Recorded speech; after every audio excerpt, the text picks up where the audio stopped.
you. A moment.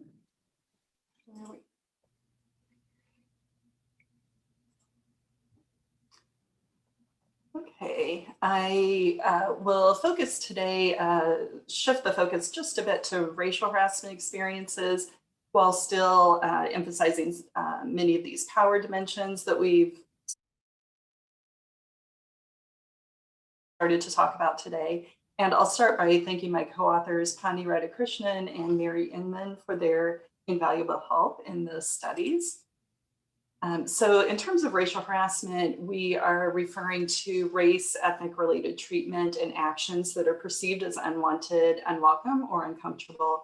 And that can involve both a verbal component, such as slurs or derogatory jokes, as well as an exclusion component, like failing to provide critical task information at work.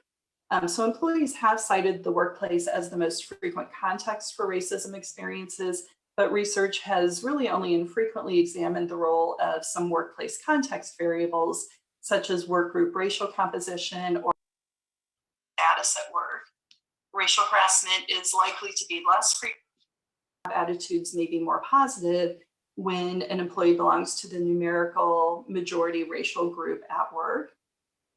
In that way, similar others can serve as allies to confront offensive microaggressions. So in the study I'll present here, we examined the harassment experiences of adults with some large percentages of racial minority employees. We focus on their racial harassment experiences and with some of these contextual variables such as gender, power, and work group context. Specifically, we focus on potential indicators of workplace power that could be proxies, or they could be proxies of power. So the first is employees' own perceptions of their status at work, including whether they have a say at work, and their own reports of their relative formal position power in terms of status. Laurel mentioned the French and Raven's definitions of power, and so we're focused a bit more on position power of the target of harassment. And then a second proxy of power at work was employees'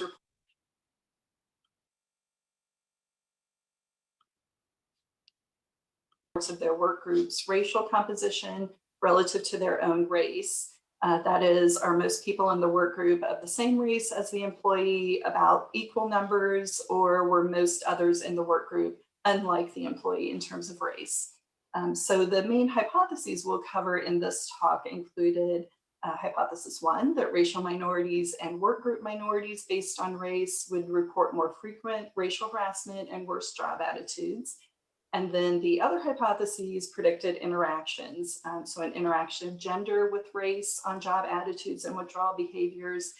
And we focused on this relationship based on previous research on intersectionality and differential effects of employees who have double minority status at work. And then hypothesis 2B predicted an interaction of gender with work group composition on job attitudes and withdrawal. So similar to hypothesis 2A, but with the focus on the work group composition variable. So we do have 4 samples that we're including in these analyses with a total across all the samples over 1,300 participants. 2 of the samples are from academic settings and the other 2 from more general community settings. And you can see the differences across the samples here, differences and similarities. So sample 1 was graduate students at a Southwestern university, and a little over a third of the sample were racial minorities, with the largest percentage being Hispanic, Latinx. Sample 2 was 348 faculty and staff at a different Southwestern university, and again, around a third were racial minority employees. And both of these samples completed all measures in an online survey format. The other 2 samples were general community members, and that represents a large range of occupations. Sample 3A, that's 260 community members, and they were approached at an airport in the Southwest, and over half of them were racial minorities. Sample 3B was 150 community members. These people were approached at various airports about a year after we collected sample 3A, And this included cities in the Southwest, but also the Midwest. So around 44% of this sample were racial minorities. Both of these two community samples completed paper and pencil versions of the survey in person at the time they were approached by the research assistants.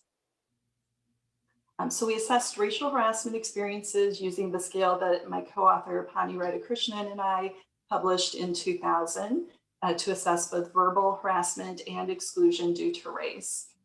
For the power and context variables, we focused on self-reported race and gender, as well as a measure of the work group racial composition and the perceived work status that we developed for this study. So the racial composition of the work group was assessed on a 5-point scale, with the anchors focused on almost all the same race as opposed to almost all races unlike me. And then perceived work status was assessed with 2 items. The first asked respondents to indicate how much status they have in terms of their job position, ranging from lower to higher status on a 7-point scale. And the second item asked respondents to indicate how much say they have in workplace decisions based on a scale ranging from 1 to 5, not much, to complete control. And then for work-related correlates, you can see that we've used some well-validated scales, including the JDI to assess coworker and supervision satisfaction, job in general scale for job stress, and Hanisch and Hewland scale for job withdrawal, which included turnover intentions. And then given our new assessments that we used in this study for the perceived work status variable, I should note that we checked to determine group differences, demographic group differences in these power or status perceptions. And across all of our samples, white male employees reported significantly higher perceived status and influence than all other groups. So the first slide you'll see, we began by looking at some regressions across the omnibus data set with all the participants. And we determined that racial minority status, gender, perceived status or power at work, and work group composition were all significant predictors of different job attitudes and withdrawal. In terms of the power indicators of status and work group composition, those employees with less perceived power and those working in groups where they were the racial minority reported less coworker satisfaction and greater job withdrawal. And there's a similar impact of status and on coworker, but not supervision satisfaction. And I'll get into that a little bit more on some other slides coming up. In addition, race and work group composition predicted both types of racial harassment, verbal and exclusion.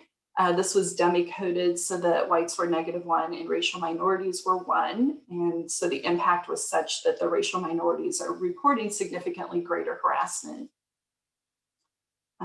And you can also see R squareds there at the bottom. I think I highlighted the largest of those, a little bit over about 10% for supervision satisfaction. So in terms of some interactions or the intersection of gender and race to start with, we examined potential differences in racial harassment experiences reported by white males, white females, male racial minorities, and female racial minorities. And so that's from left to right in each of these graphs. The different bars.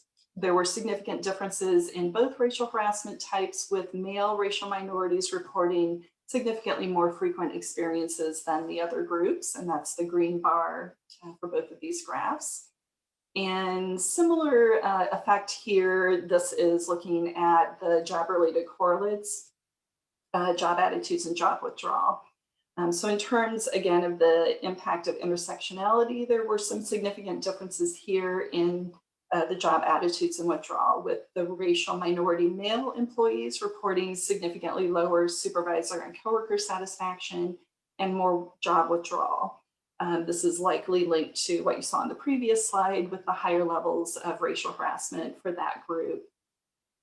And then in terms of some of the moderator, the interaction effects, we continued the regression analyses and we added gender as another predictor variable along with that interaction.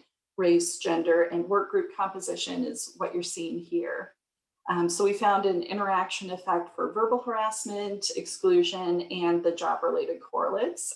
This particular figure shows the impact of or on coworker satisfaction.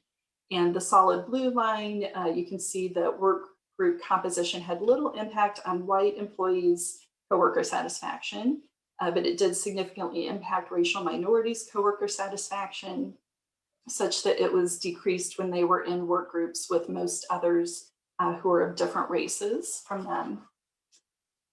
And the next figure shows the same interaction effect, but for supervisor satisfaction, although there's a similar non-impact of work group composition on supervisor satisfaction for white employees. For racial minority employees, satisfaction with the supervision increases significantly when they're in a majority other race work group. We're proposing this might be an indicator of the organization's climate, given that the supervisor is the one who most often enacts diversity initiatives, but also deals with the repercussions of any harassment that would be reported.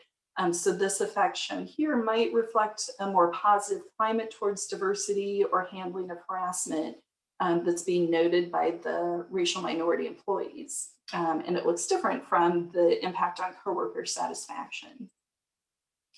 Next, we find an interaction effect that indicates, again, the impact of this intersectionality here of both race and gender and work group composition.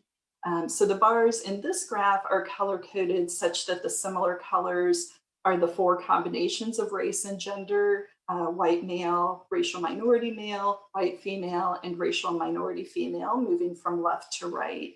And then within each of the pairs of colors, different colors here, the darker color represents participants who are in the majority race within their work group, majority similar to others. And then the lighter color of each pair represents participants who were in the minority in terms of race within their work groups. And so for both coworker and supervision satisfaction, there were significant differences here for racial minority employees. And in the case of coworker satisfaction, the racial minority males also reported lower satisfaction than their female counterparts.